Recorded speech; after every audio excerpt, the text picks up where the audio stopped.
Hello friends, previous year questions PYQ series में आज मैं जनरल पेपर 1 UGC नेट के दिसंबर 2010 के क्वेश्चंस को लेकर आई हूँ। पहला क्वेश्चन है, which of the following variables can not be expressed in quantitative terms. इनमें से किस वेरिएबल को हम मात्रात्मक रूप से व्यक्त नहीं कर सकते। पहला ऑप्शन है सोशियो इकोनॉमिक स्टेटस, सामाजिक आर्थिक जो स्टेटस होता है उसको, या फिर मैरिटल स्टेटस, शादी का स्टेटस, कितने लोग शादीशुदा हैं, ये सारा चीज़ बताना। न्यूमेरिकल एप्टीट्यूड तो नंबर ही होता है, क्वांटिटेटिव ही होता है, तो इसका आंसर होगा। चौथा है प्रोफेशनल एटीट्यूड, एटीट्यूड को हम क्वांटिटेटिव में नहीं कर सकते व्यक्त, इसलिए इसका आंसर होगा प्रोफेशनल एटीट्यूड। अगला क्वेश्चन है, a doctor studies the relative effectiveness of 2 drugs of dengue fever. His research would be classified as, एक डॉक्टर 2 दवाइयों का रिलेटिव इफेक्टिवनेस को स्टडी कर रहा है, जो वो दोनों दवाएं डेंगू फीवर की है, तो उसके इस रिसर्च को किस रिसर्च के अंदर रख सकते हैं, उसका वर्गीकरण अगर करें तो वो किस तरह का रिसर्च होगा। पहला है डिस्क्रिप्टिव स्टडी, वर्णनात्मक अध्ययन, एक्सपेरिमेंटल रिसर्च, प्रयोगात्मक रिसर्च, तीसरा केस स्टडी, और चौथा है एथनोग्राफी। तो केस स्टडी क्लियर है। एथनोग्राफी क्या होता है? एथनोग्राफी क्या है कि ह्यूमन कल्चर का हम सिस्टमैटिक अध्ययन करते हैं, तो इसमें तो ये ड्रग का नहीं आया। तो वो क्या कर रहा है, डॉक्टर रिलेटिव इफ़ेक्टिवनेस देख रहा है, वो एक्सपेरिमेंट कर रहा है, इसलिए उसका यह स्टडी को हम एक्सपेरिमेंटल रिसर्च के अंदर रखेंगे। अगला क्वेश्चन है, the term phenomenology is associated with the process of qualitative research, B है एनालिसिस ऑफ वेरिएंस, सी है कोरिलेशनल स्टडी, और चौथा है प्रोबेबिलिटी सैम्पलिंग। तो इसका आंसर होगा क्वालिटेटिव। कोई फेनोमेनन को हम स्टडी कर रहे हैं तो इसका प्रोसेस होगा क्वालिटेटिव रिसर्च। अगला है, the sociogram technique is used to study. Sociogram technique जो होता है वो किसी भी व्यक्ति के सोशल लिंक को जानते हैं कि कितना उसका सोसाइटी में लोगों से लिंक है। तो ये कौन चीज़ स्टडी करने के लिए होता है? वोकेशनल इंटरेस्ट के लिए तो सोशियोग्राम नहीं होता है, सामाजिक लिंक को जानने की ज़रूरत नहीं है, वोकेशनल स्टडी में होता है, व्यवसाय को जानना। दूसरा है प्रोफेशनल कॉम्पिटेंस, कितना कॉम्पिटेंट है किस प्रोफेशनल के लिए, इसको जानने के लिए भी सोशियोग्राम की ज़रूरत नहीं होती। ह्यूमन रिलेशंस, तो इसका आंसर होगा ह्यूमन रिलेशंस। और चौथा है अचीवमेंट मोटिवेशन, इसमें भी सोशियोग्राम की ज़रूरत नहीं है, क्योंकि किसी का भी अचीवमेंट मोटिवेशन सोशियोग्राम से नहीं आंका जाता है। तो ह्यूमन रिलेशन को ही हम सोशियोग्राम टेक्निक का यूज करके स्टडी करते हैं, तो इसका आंसर होगा ह्यूमन रिलेशंस। अगला है, media that exist in interconnected series of communication points are referred to as. वो मीडिया जो एक कम्युनिकेशन के सीरीज में इंटरकनेक्टेड होता है उसे हम कौन सा मीडिया कहते हैं? पहला ऑप्शन है नेटवर्क मीडिया, दूसरा है करेक्टिव मीडिया, तीसरा है नोडल मीडिया, और चौथा है मल्टीमीडिया। तो इसका आंसर होगा नेटवर्क मीडिया, क्योंकि ये कनेक्ट कर रहा है। तो ये डिजिटल मीडिया होता है नेटवर्क मीडिया, जो कि कंप्यूटर नेटवर्क्स में यूज होता है, जैसे इंटरनेट। वो क्या करता है कि कम्युनिकेशन के सारे पॉइंट को इंटरकनेक्ट करता है। ये इसका यूज होता है आर्ट में और इंडस्ट्री में, और ये ब्रॉडकास्ट मीडिया से अलग होता है और प्रिंटेड प्रेस से भी अलग होता है, क्योंकि ये क्या करता है कि ऑडियंस को जोड़ता है आर्ट और इंडस्ट्री में। तो ये नेटवर्किंग का काम करता है, जिससे कि इंटरकनेक्शन होता है, इसलिए इसका आंसर होगा नेटवर्क मीडिया। अगला क्वेश्चन है the information function of mass communication is The information function of mass communication is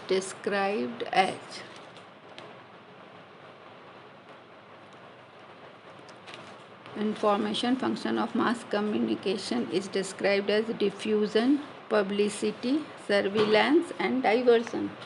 diffusion का मतलब होता है कि हाई कंसंट्रेशन एरिया से लोअर कंसंट्रेशन एरिया की ओर मूव करना, तो ये डिफ्यूज़न हुआ। तो मास कम्युनिकेशन का इंफॉर्मेशन फंक्शन डिफ्यूज़न नहीं हुआ, पब्लिसिटी प्रचार करना नहीं हुआ, सर्विलेंस क्या है कि बिहेवियर को मॉनिटर करना, दूर से देखना, ऑब्जर्व करना, एक्टिविटीज़, लोगों के एक्टिविटीज़ और सबको मॉनिटर करना या रिकॉर्ड करना, जैसे सीसीटीवी होता है, वो सर्विलांस कैमरा उसमें लगा होता है। तो उसमें क्या करता है कि लोगों के एक्टिविटीज़ को देखता है, मैनेज करता है, प्रोटेक्ट करता है या डायरेक्ट करता है। तो इस सर्विलेंस का ये भी मतलब होता है कि दूर से ऑब्जर्व करना, जैसे सीसीटीवी में। तो मास कम्युनिकेशन का इंफॉर्मेशन फंक्शन क्या है? सर्विलांस का फंक्शन है, क्योंकि इंफॉर्मेशन वो ऐसे ही दूर से देखकर गैदर करता है। Number 7, an example of asynchronous medium is radio, television, film, newspaper. Radio में भी सिंक्रोनाइजेशन की ज़रूरत होती है वॉइस का, तो मीडियम के साथ सारा। टेलीविज़न में भी प्रोग्राम देते समय, फिल्म में भी। तो ये न्यूज़पेपर है जिसमें असिंक्रोनस होता है मीडियम, उसको सिंक्रोनाइज करने की ज़रूरत नहीं होती है। अगला है in communication connotative words are explicit, abstract, simple और कल्चरल। कॉनोटेशन क्या होता है कि किसी वर्ड से कम्युनिकेशन में किसी वर्ड से कॉनोटेशन में क्या होता है, कल्चरल या इमोशनल एसोसिएशन होता है किसी वर्ड से या फ्रेज से। उसका लिटरल मीनिंग होता है, जो कि मतलब किसी कल्चर से जुड़ा हुआ वर्ड होता है या फ्रेज होता है जिसका मीनिंग होता है लिटरल मीनिंग। जो उसका होता है उसको डिनोटेशन कहते हैं। तो ये पॉजिटिव भी हो सकता है और नेगेटिव भी हो सकता है। तो ये कम्युनिकेशन कॉनोटेटिव वर्ड्स आर क्या होता है, कल्चर से जुड़े होते हैं, क्योंकि ये कल्चरल या इमोशनल होता है। क्वेश्चन 9, ये थोड़े इस बार के क्वेश्चन सारे अलग टाइप के हैं। A message beneath a message is labelled as, मतलब किसी मैसेज में क्या होता है, बीनीथ द मैसेज का मतलब हुआ कि वो कहा नहीं जाता है, उसको पढ़ने वाला या देखने वाला समझता है। मतलब वो एक्सप्लिसिट नहीं होता, ओपन नहीं होता, उस अंदर छिपा होता है। जैसे किसी स्टेटमेंट से आपको पता चलता है कि उसमें क्रोध है, किसी में प्रेम है, किसी में गुस्सा है या नाराज, ये घृणा है, ये सारे इमोशंस को जो बताता है, और वो अनस्पोकन होता है। तो beneath a message labelled as, embedded नहीं, एम्बेड किया हुआ नहीं रहता, खुदा नहीं होता, उसके अंतर मतलब अंतर्निहित रहता है। इंटरनल टेक्स्ट भी नहीं होता है, मतलब लिखा नहीं होता, उसको समझना होता है। इंटर टेक्स्ट भी नहीं, ये सब टेक्स्ट होता है। इसमें क्या होता है कि ये एक्सप्लिसिटली ऑथर के द्वारा नहीं कहा जाता है, बल्कि ये अंडरस्टूड होता है, मतलब ऑथर उसको समझ के लिखता है और पढ़ने वाला उसको समझता है कि इस स्टेटमेंट से क्या पता चल रहा है। अगला क्वेश्चन है, in analog mass communication stories are. Analog क्या होता है, one way process of transferring message to the receiver और ऑडियंस। क्या हो रहा है, वन वे ट्रांसफ़र हो रहा है मैसेज का। लार्ज ऑडियंस को जब कोई मैसेज दिया जाता है तो उसे ऑडियो रिकॉर्डिंग के रूप में पहले भेजा जाता है। तो एनालॉग में मास कम्युनिकेशन स्टोरीज क्या होते हैं, स्टैटिक होते हैं, क्योंकि वो बहुत लोगों को पास किया जाता है। डायनेमिक भी नहीं होता, इंटरैक्टिव नहीं होता, बल्कि ये मैसेज जो है वो रिसीवर को पास किया जाता है वन वे प्रोसेस से, सो इसलिए ये स्टैटिक है। अगला क्वेश्चन है which of the following methods serve to measure the correlation between two variables. दो वेरिएबल्स के बीच कोरिलेशन को बताने के लिए कौन सा मेथड यूज होता है? तो स्कैटर डायग्राम नहीं, फ्रीक्वेंसी डिस्ट्रीब्यूशन नहीं, टू वे टेबल नहीं, बल्कि coefficient of rank correlation. 1 GB is equal to 2 to the power 30 bits, 2 to the power 30 bytes, 2 to the power 20 bits, 2 to the power 20 bytes। इसका answer होगा B, 2 to the power 30 bytes।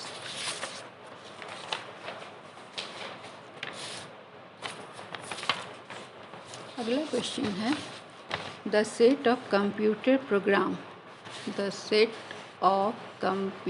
Programme that manage hardware and software of a computer is called. उसको क्या कहते हैं? जो hardware और software computer के दोनों को मैनेज करता है उसे कौन सा सिस्टम कहते हैं? Compiler system, operation system, operating system, none of the is. तो इसका आंसर होगा ये सारा कुछ जो मैनेज करता है उसे ऑपरेटिंग सिस्टम कहते हैं। Chipko movement was first started by. किसके द्वारा शुरू किया गया था?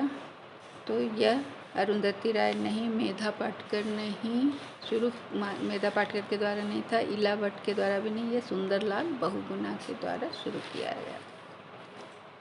अगला क्वेश्चन है India's first defence university is in the state of. India का पहला डिफेंस यूनिवर्सिटी, रक्षा यूनिवर्सिटी कहाँ बना? तो इसका आंसर है हरियाणा।